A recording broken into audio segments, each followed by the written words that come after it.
Good morning, good afternoon, and good evening. How's everyone doing? So,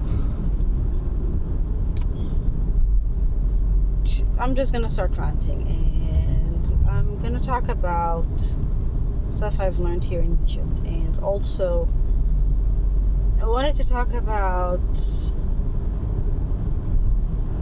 a lot of things. To be honest, I just want to talk a lot about things. But let's get started. So, I do not hide my disdain from being here. I do not hide the fact that I regret coming here. I regret coming to Egypt. I mean, it's supposed to be home. Egypt is supposed to be my home because your nationality is Egyptian, so Egypt is supposed to be your home. But I never felt it to be home. And just never felt it. I've been burnt out, and honestly, just overall frustrated and upset. And I acknowledge these emotions, and I acknowledge the reason behind them. I asked a question, and I finally understood what the question was, and I'm gonna answer that question. The question was, what is the stupidest thing you ever thought as a kid, and what is the most embarrassing thing? And at first I was thinking about it's probably just like stuff we did as kids, like how we thought like Santa Claus was alive or things like that, like these sort of stupid things. But then when I really thought about it, I realized that one of the biggest idiocy I did as a kid, I still currently do believe in that, and it's frustrating and upsetting because a part of me wants to believe that it ain't as bad as it is. It ain't as bad as things look like. It's not as bad as things look like. Things are great. I mean, let me rephrase this one and say I'm grateful for all the good things that I have in life. I have a lot of good things, and I'm grateful for that. I'm grateful for my parents. I'm grateful that my parents are still alive. I'm grateful that my parents are still in relatively good health. I'm grateful that I have financial stability to take care of my kids, so I never have to rely on a person. I'm grateful for that. These are old stuff that I'm grateful for. I'm grateful that I'm still alive. I'm grateful that I'm able to drive. I'm grateful that I have a job. I'm grateful for that. All of these stuff I'm truly grateful for, and I'm truly lucky. And I shouldn't be bitching about a lot of things. But at the same time, I'm also grateful for the loneliness that I feel. And it's because here's what the idiot me thought as a kid, and still thinks. I still believe that there is goodness in human, that humans are not inherently evil, they're not inherently bad, they're just different value system, different things, and what I perceive as bad is not bad in their perspective. And that as long as you do good, and as long as you're a good person, then karma or Allah or whatever you believe in is going to do good to you. That there's a logical explanation for everything. There's a logical explanation for why a person treats you in a certain way. There's a logical explanation for why people take you for granted. There's a logical explanation for everything. This is the kid me. This is what I thought. And this is what I believed in. And I still believe in that. I still believe that there's a logical explanation for everything, including bad people. There's a logical explanation for them. That they are bad, or they're stupid, or they're idiots, or they're arrogant, or whatever it is. Or they're insecure and they're projecting their insecurity. That, I get all that. I understand that, and I'm grateful to understand that. But at the same time, it is very frustrating. It's very frustrating when you sit down and you work your ass off and you try your best to do what is the right thing to do. In your humble opinion, of course, there's stuff that you're going to do that you think is the right thing and it's not the right thing. And it's okay to learn and say, hey, I done goofed up. It is perfectly fine. On the contrary, I actually encourage saying that. I encourage people saying, I done goofed up, I need help. And it sucks the fact that I can never ask for help. I'm not the type of personality to ask for help. And here's the reason why, because, and that's part of, again, the idiot that I was when I was a kid. And I trusted the wrong people far too many times. Far too many times I trusted the wrong person and ended up getting burned so badly that I have trust issues. And it is not the person's fault that I don't trust them. It's not the person's fault that when I see kindness or somebody treating me nicely, I'm just sitting down, my brain goes like, okay, so what's behind that? Why are you doing that? There has to be an ulterior motives. It's because that's the type of personalities I met my entire life. That is outside of my immediate family and my immediate, what I like to call, circle. Is I met a lot of bad people. I met and interacted with a lot of bad people. I met a lot of good people as well. And I think the fact that we wallow up a lot in our past and our sadness and our frustration is because deep down we want to understand why a person treated us crap. Why did this person betray our trust? Why did this person not tell us anything? Why did this relationship no longer work?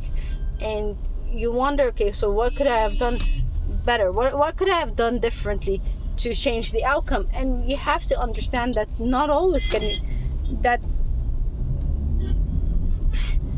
sometimes it just happens. Sometimes it is just the way of life. It happens. There's nothing you can do about it. It's written in stone that this is going to happen, that you're going to get hurt, that you're going to get betrayed, it's written. It makes you wiser as you grow older. Yes, do you have immense trust issues after that? Hell yes, you do. Do you look at every single relationship because of 1 or 2 or 3 or 4 or 5 or 6 broken relationships? Do you look at the relationships and go like, any new relationship or any person that's trying to come near you, you're just sitting there and go like, okay, so what do you want? What is it ultimately? How are you going to ultimately betray me? You don't give a chance to that relationship, and for good reasons. Again, you've been hurt a long time. But then this is where the inner child comes in. And this is why I say I'm still an idiot, because my inner child refuses to believe that all human beings are evil, and that no matter what type of relationship you're in, there's always going to be something ulterior, and then once you're no longer useful, you're going to be thrown out. It refuses to think that. It refuses to believe that every human being is like that, and that every human being is a manipulative a-hole. And it's true.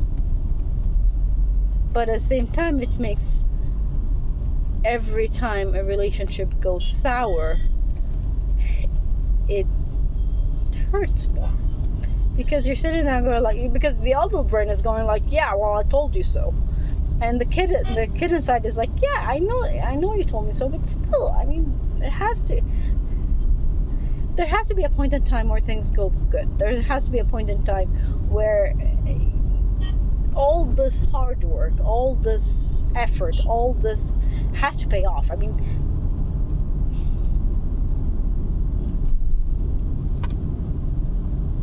you work your ass off all day. You try your best to be as in your own values as good as possible. You change and you work and you change and you work and you change and you work until you no longer know yourself. And for what? And for what? For what? What is the ultimate goal? For me, the ultimate goal is to go to Jannah. That's for me. But even that, I'm starting to doubt that part as well. And sadly, that is part of depression. And that is part of burnout. It really doesn't matter anymore. no matter what you do, no matter what you think, no matter what you believe in, it no longer matters anymore. It just meh. You're just meh. And again, you're grateful for all the good things. And this is why I don't like people who say just don't be depressed, or just continue reading Quran or doing this. Yeah, okay, these stuff help, but that's not what you tell a depressed person. That's not what you tell a burned out person.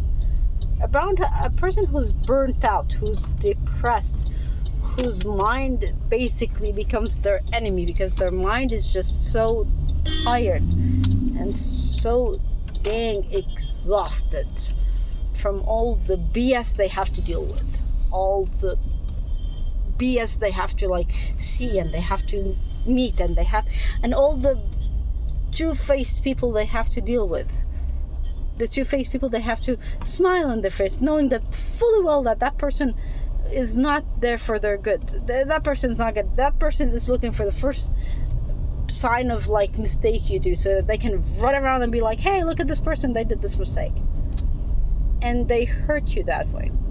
And you have to put up with all that. You have to put up with all that as an adult. You have to put up with all that BS. You have to put up with the BS of not being heard and feeling that you really do not matter. And it sucks. It truly sucks. Because at the end of point of time, if you start complaining, then you're pitiful. Because you're complaining, and what should you be complaining about? You've got everything. No, you don't. Don't ever tell that to a person. Don't ever tell them that you've got everything, that I've ever wanted for. Yeah, so what? Do you think they don't have any hardships? Do you think that they don't have any days where they sit down and they wonder about this curse they have? Because believe me when I tell you, some people who do actually have quote unquote everything as material, and by the way, when we talk about everything, we're talking materialistically, that they have everything materialistically, that they can buy everything they want. But it ain't life. That's never been life.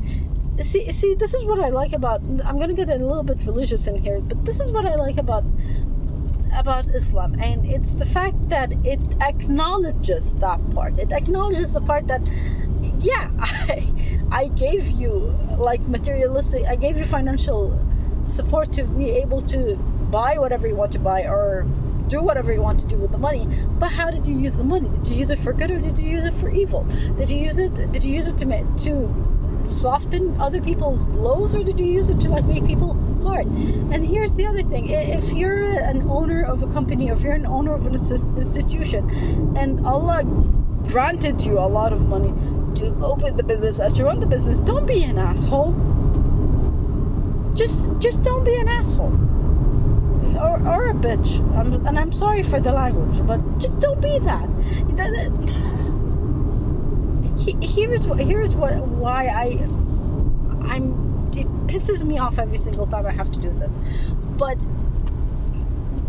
people's lives aren't a pawn in your board.